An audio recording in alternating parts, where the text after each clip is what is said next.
Fövqəladə Hallar Nazirliyinin İdman Sağlamlıq Mərkəzində keçirilən tədbirdə əvvəlcə dövlət himni səsləndirilib. Şəhidlərimizin ruhu bir dəqiqəlik sükutla yad edilib. Ardınca Azərbaycan Taekvondo Federasiyasının prezidenti Kəmaləddin Heydərov, Milli Olimpiya Komitəsinin vitse-prezidenti Çingiz Hüseynzadə və Gənclər və İdman naziri Fərid Qayıbov çıxış edərək iştirakçılara uğurlar arzulayıb. Bədii hissənin ardından yarışlara start verilib. Azərbaycan Taekvondo Federasiyasının vitse-prezidenti Niyaməddin Paşayev turnirlə bağlı danışıb.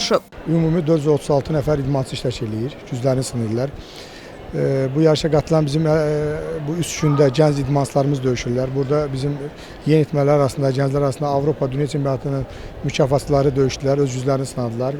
Qalib olması üçün əllərinə gələni hər bir idmançı etdilər ki, bu yarışda qalib olsunlar. Əlbəttə, burada bu yarışda çıxış edən idmançıların məqsədləri Resko birinciliyində qalib olub, yığma komandanın tərkibinə düşməkdir.